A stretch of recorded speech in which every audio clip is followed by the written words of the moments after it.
Hare Krishna. So we are on the 18th verse of the second chapter. We have Krishna is discussing about the soul. He says, Antavanta ime deha nityasyokta sharirinaha anashino aprameyasya tasmad yudhyasva bharata. He says, the material body of the indestructible, immeasurable and eternal living entity is sure to come to an end. Therefore, fight, O descendant of Bharata. Krishna, just like some verses back, he had given us the distinction of Deha and Dehi. He continues with that distinction that this Dehi or this Shariri is, or the Dehi or the soul is Nitya, and the Deha is definitely Antavat. Deha is Antavat and Dehi is Nitya. So, from both the sides, whether you consider these people with whom you have to fight to be their bodies, anyways body is going to be destroyed. So you don't have to worry. It is not that, oh, if I don't fight, they will not die. No, even if they don't die here, after some time they are going to die. And if you consider them to be souls, soul is anyways Nitya. Nityasya ukta sharirinaha. So from both these principles, oh my dear Arjuna, there is nothing for you to lament. So when body is anyways destroyed and soul is anyways not destroyed, does that mean I can kill anyone? Or I can just plunder people, kill them and I tell them that अरे उनकी तो हत्या मैंने नहीं की? नहीं, ऐसा नहीं है. Krishna gives us the understanding that we are not responsible for anyone taking life. हम किसी के जन्म के लिए उत्तरदायी नहीं हैं. तो अगर हम किसी के जन्म के लिए उत्तरदायी नहीं हैं, हम किसी का शरीर लेने के लिए भी उत्तरदायी नहीं हो सकते.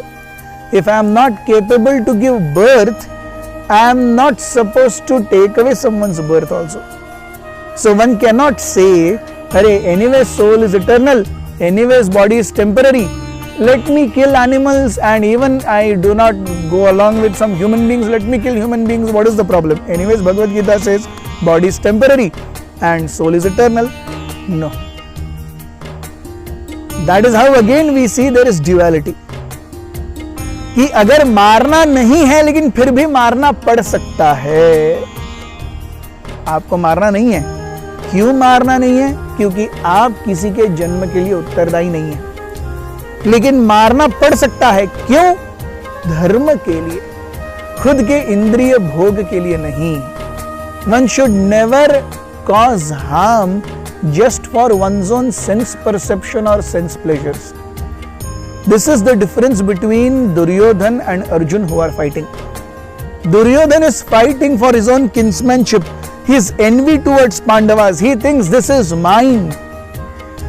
Whereas in all this, he is forgetting that even Pandavas are Kshatriyas. Just like he is a Kshatriya, Pandavas are also Kshatriyas. Pandavas were anyways ready to live peacefully with 5 villages. Duryodhana was not ready. So when I execute my duty in such a way that others are bereft of executing their duties, then there is a problem. Duryodhana was not a bad administrator. So Duryodhana, because of his call for duty, the Pandavas were not ready to execute their duties. He has to take care of their execution of their duties also. No? Krishna himself had gone as a Shanti Dut, but Duryodhana was not ready. So this is how when my duty infringes on execution of somebody else's duty, that is problem.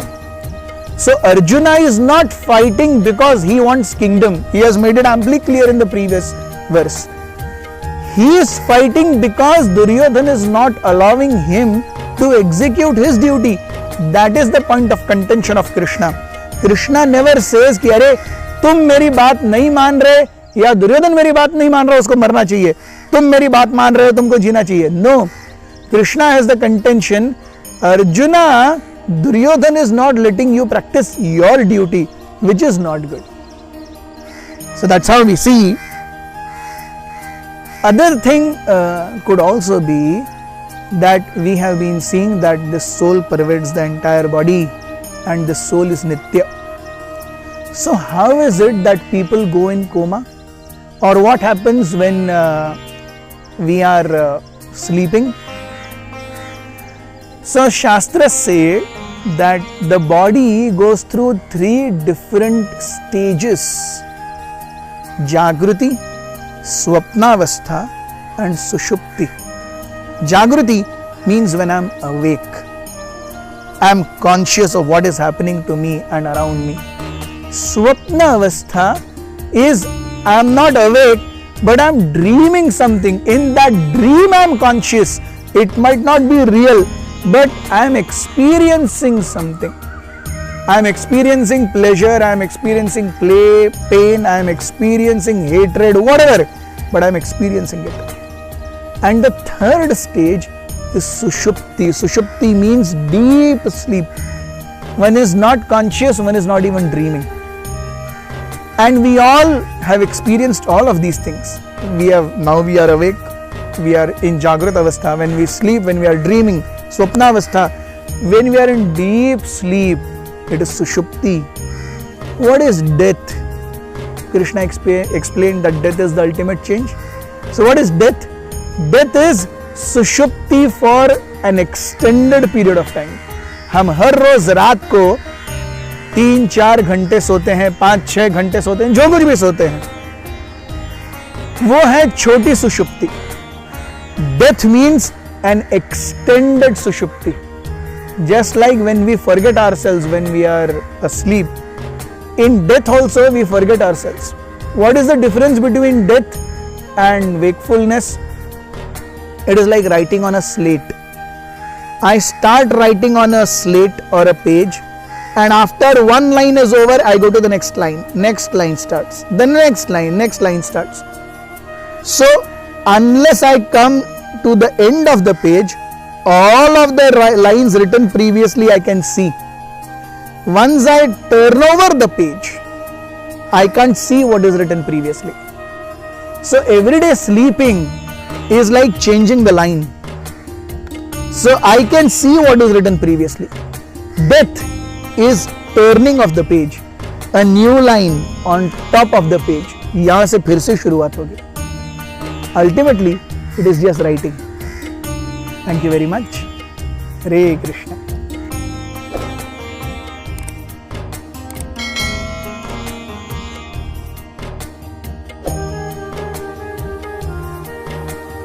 Hare Krishna, Hare Krishna, Krishna Krishna, Hare Hare, Hare Rama.